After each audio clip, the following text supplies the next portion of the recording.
الكابتن محمد عبد المنصف، الحارس الدولي الكبير. كابتن عبد المنصف، اهلا وسهلا بيك. ايوه يا استاذ، عامل ايه؟ اخبارك؟ وحشني كتير. كل سنه طيب. الله يخليك، تسلم يا كابتن، كل سنه وحضرتك طيب. النهارده الكلام اللي كتب على النت ده حضرتك قلته بالفعل ولا هو منسوب اليك يا كابتن؟ انهي حاجه بالظبط؟ بخصوص على ماتش الترجي. لا، ماتش الترجي اولا مفيش دوري، مفيش ترجي. بص، هو المسج وصل اعتقد ووضحت للجميع. لا نلعب كلنا لا نقعد كلنا، لا نلعب كلنا لا نبطل كلنا. مفيش حاجه اسمها ده يلعب وده يقعد وده اسمح له يلعب اصل ده اتحاد افريقي، لا مش هسمح للدوري المصري اصل ده دوري مصري، اصل كاس السوبر مش على هوايه. طب اشوف كده كاس مصر، طب اقول لك طب ما تلعب الدرجه الثانيه والثالثه والرابعه احسن، وخلينا دلوقتي نوقف الممتاز. وانا عاوز اعرف هو مين اللي بيدير البلد، يعني هو مين صاحب القرار ومين بيدير البلد؟ يعني حاجه بقت غريبه جدا ومستفزه جدا ومحدش فاهم هو السلطه دلوقتي. يعني انا اعرف ان رئيس مرسي ورئاسه الجمهوريه تقريبا يعني قايلين ان التظاهر ده حق مشروع للناس طالما في سلميه، وحتى قبل الرئاسه كان في تظاهر في اي وقت، سلميه من غير سلميه كان في تظاهر. اعتقد النهارده في بيان طالع كده، يعني حد قال لي لان انا ما بهتمش بالحاجات ديت، ان هو بيقولوا ان ما حدش هيتظاهر تاني، ولو راضيين يتظاهروا تاني خليهم يعملوا الوقفه بتاعتهم ولا اي مشكله ولا حضرتك مين انت مسؤول في البلد عشان تقرر؟ مين سلطتك انت في البلد عشان تقول مين يتظاهر ومين ما يتظاهرش؟ سلطتك ايه علشان توقف الناس وما تخليهمش يعبروا عن ارائهم وان هم يقولوا يطلبوا حقهم يا اخي، يعني حقهم اللي هم عاوزينه. هتلاقي حد على الطرف الثاني يا كابتن عبد المنصف بيسالك ويقول لك وايه سلطتكم انتم عشان تقرروا لو مفيش ترجي او مفيش دوري يبقى مفيش ترجي. احنا اللعيبه المتضررين اللي بقالنا 9 اشهر الدوري بتاعنا موقوف مش عارفين ايه سببه. طب هو يلعب ليه؟ يعني هو يلعب ليه؟ خلاص يلعب بره مصر بقى، خلاص ياخد الترجي ويلعب بره مصر طالما مصر ما فيهاش نشاط والنشاط واقف يبقى يقف على الكل. وفي نفس الوقت برضه يا استاذ معتز، ايوه هي القصه واضحه، يعني القصه واضحه. هل وقف النشاط هل هيبقى ليه علاقه بالمحاكم؟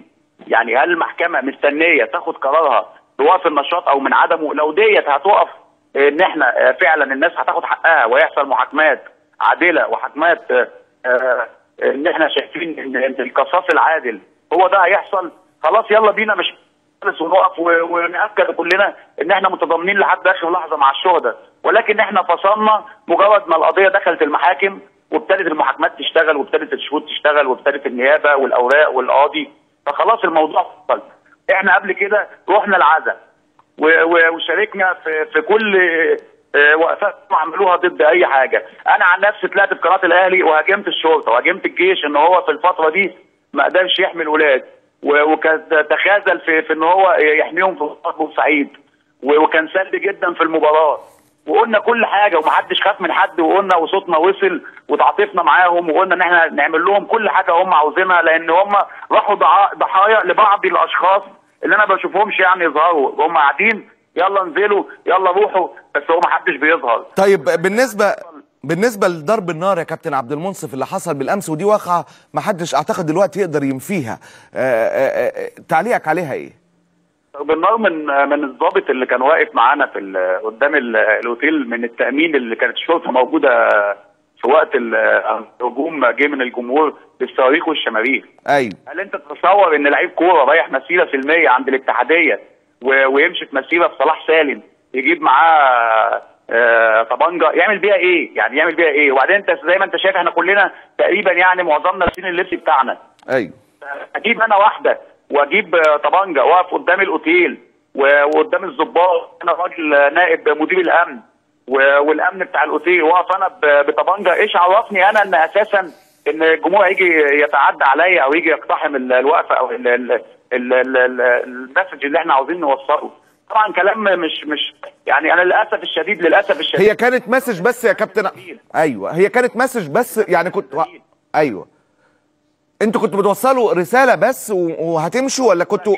بص اقول لك يا استاذ معتز، الراجل نائب مدير الامن كان موجود، والراجل مستر احمد صاحب الاوتيل كان موجود، والمسج كان وصل، واحنا طلبنا منه ان احنا وقفه سلميه بنعبر عن راينا وبنقول ان احنا متضررين ولعبونا عشان الموضوع ما يزيدش اكتر من كده ويحصل مشاكل في المباراه اللي بعد كده. فلعبونا لو سمحتوا، لان احنا ممكن الناس في وقت عصبيه، وقت ان هم في حماس وفي ضرر كبير جدا عليهم وعلى اسرهم، ان هم مش شغالين وواقفين على تقريبا 9 اشهر، فممكن الامور تتصاعد. فاحنا هنقف وقفه سلميه لنص ساعه، وفي الاخر هننسحب ومفيش مشكله خالص، والمباراه هتتلعب مفيش اي. يمكن ده وصل لكل الصحفيين اللي كانوا واقفين. طب ما هو انا معايا لو تتكرم، انا بس هستسمعك في دقيقه، مش عايز اطول عليك. استاذ محمد علي على الجانب الاخر بيؤكد، استاذ محمد كابتن عبد المنصف بيؤكد ان الحكايه وضرب النار كان من الشرطه. ما انا عايز، بس انا مش عايز اتكلم في موضوع ضرب النار، انا عايز اتكلم في حته معتز. الكابتن عبد المنصف هو جاب الصحفيين كلهم، وانا كنت واحد منهم ومسجل الكلام ده فيديو عندي بالكاميرا بتاعتي، وقال يا جماعه احنا وصلنا رساله وهنمشي وهناخد اللعيبه كلنا وهنمشي دلوقتي قدام الاوتيل عشان خاطر دي رساله احنا كنا جايين ناديها، ولعيبه سانشاين مالهاش دعوه بالموضوع. ايوه. فوجئنا ان الكابتن عبد المنصف اول ما قال الكلام ده اللعيبه كلها صارت عليه وقالوا لا مش هنمشي مش هنمشي، وقعدوا يشوفوا ضد الاهلي ويشتموا في الاهلي. فطبعا كل الكلام ده بيدل ان المسيره ما كانش ليها ليدر او ما كانش ليها واحد بينظمها هو اللي مسؤول ان يمشي كلامه على الجميع. وده في حد ذاته انا بعتبره سوء تنظيم. كويس يا استاذ معتز؟ اتفضل. ثاني نقطه اللي الكابتن محمد منصف بيتكلم فيها، بيقول ان احنا يعني دي رساله والاهلي ما يلعبش في مصر، ممكن ياخدوا الترجي ويلعبوا بره. مع احترامي للكابتن محمد منصف ومع احترامي لكل الرياضيين، مش انتوا اللي تقولوا الكلام ده، انتوا ناس مثقفه وناس متعلمه وناس يعني المفروض انتوا يعني لعيبه منتخب مصر ولاعيبه كبيره والناس كلها بتقدركم بتحترمكم. في فتره من الفترات الناس زعلت من الالتراس بسبب الاسلوب اللي كان بيستخدمه، بسبب انه بيقتحم النادي، وناس كانت مؤيده الالتراس. خلينا نتفق على ذلك. دلوقتي اللعيبه كلها فقدت تعاطف كل جماهير النادي الاهلي باللي عملته امبارح. يعني لك حضرتك ان تتخيل، وكابتن عبد المنصف والكباتن المحترمه كانت موجوده امبارح. طبعا انا بتكلم عن الكباتن المحترمه ما شتمتش، يعني كل اللي شتم الاهلي معلش مع احترامي انا بعتبره اللي شتم الاهلي. خلينا نتجاوز يا محمد على اللي شتم الاهلي. محترم يا كابتن معتز، انا بتكلم باسلوب ارجوك خلينا نتجاوز على هذه النقطه. اوكي ماشي ماشي يا استاذ معتز. فانا بتكلم انت بتكلم على مصر. كل جماهير النادي الاهلي كانت هتعمل ايه او موقفها ايه مع الرياضيين اللي كانوا ممكن يخرجوا الاهلي من بطوله افريقيا امبارح؟ ده سؤال حلو، ده سؤال حلو. انا بحمل السؤال لكابتن عبد المنصف عشان نختم مع كابتن عبد المنصف. اكمل حضرتك معلش يا استاذ معتز. دلوقتي كابتن عبد المنصف انا بسالك بوجه لك سؤال تاني، انت والكابتن ايمن عبد العزيز والكابتن حسن مصطفى وفؤاد سلامه كل اللعيبه كانت موجوده امبارح، كان هيبقى ايه رد فعلكم لو حد تاني كان مات من الالتراس او من الرياضيين وحصل كارثه تاني وبسببها ان الكوره كانت اتلغت خالص السنه دي في مصر؟ طيب. انا المفروض يا استاذ معتز لما طيب انت سالت السؤال، خلينا نسمع الاجابه. خلينا نسمع الاجابه كابتن عبد المنصف. اولا الوقفه والمسيره كانت ناجحه، ما كانتش سلبيه ولا كانش فيها ليدر، لان هي اساسا مش جايه مجامله. يعني الناس مش نازله علشاني او احنا نازلين عشان خاطر احمد حسن او الدرجه الثانيه نازله عشان خاطر ايمن عبد العزيز او كل واحد نازل يعبر عن شخصه وعن الضرر اللي هو ليه.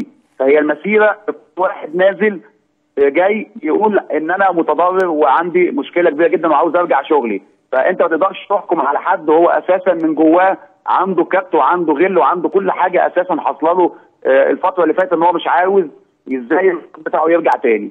تاني هام وجودي انا وايمن وحسن والناس دي كلها ان احنا ما ينفعش نسيب اللعيبه لوحدها، ما ينفعش ان يبقوا نزلوا معانا وبعد كده يحصل مشكله واحنا اساسا ما تخيلش ان انا مسؤول عن الناس. فكان اهم حاجه بالنسبه لي ان كل الناس تروح بدون اي مشكله، ان ما كانش يحصل ازمه خالص.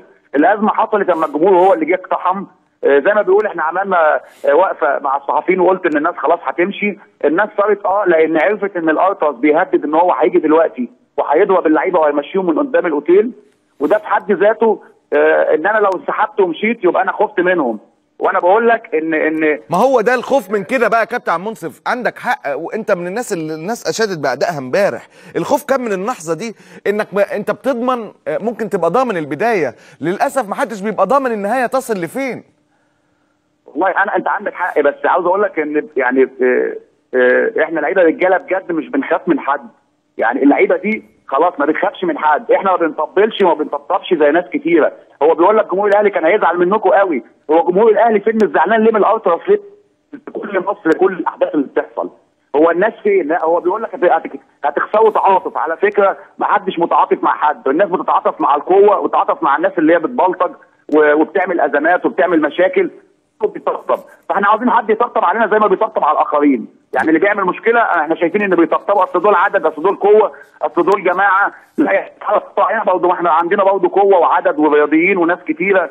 فانا عاوز اقول لك ان احنا وصلنا يا استاذ معتز لموقف احنا ما بنحبوش وده مش اسلوبنا. الناس معروفه عن الرياضيين الناس كبيره ومحترمه، بس خلاص اضطريت ان انت عشان النشاط بتاعك يرجع هتخش في السكه دي، ولو ما دخلتش فيها بقول لك ان مفيش السنه دي ولا اللي جاي ولا اللي بعديها، ومفيش رياضه اصلا في مصر، ومحدش هيقدر يفرض رايه على اي مجموعه ان الدوري يرجع تاني. كابتن عبد المنصف بشكرك شكرا جزيلا. استاذ محمد كمان لو ليك تعليق اخير في 30 ثانيه. عايز بس اعلق اقول 30 ثانيه بالله عليك. منصف اقل من 30 ثانيه يا استاذ معتز. انا عايز اعلق اقول للكابتن عبد المنصف، يعني انا عايز حضرتك تتخيل لو ابنك هو اللي مات في بورسعيد، يعني ربنا يديله الصحه يا رب ويخليه له، او اخوه او قريبه او اي حد من يعني، ويحس بالشهداء ويعرف الناس دي حجم المأساة اللي هم موجودين فيها. لو لعيب نفسه كان مات في بورسعيد كانت موقف اللعيبه كان هيبقى ايه؟ ده السؤال اللي عايز اوجهه لكل الرياضيين كانوا موجودين عند الفندق. وعايز اقول لهم في نفس الوقت برضو الاهلي مش طرف خالص في المشكله اللي هم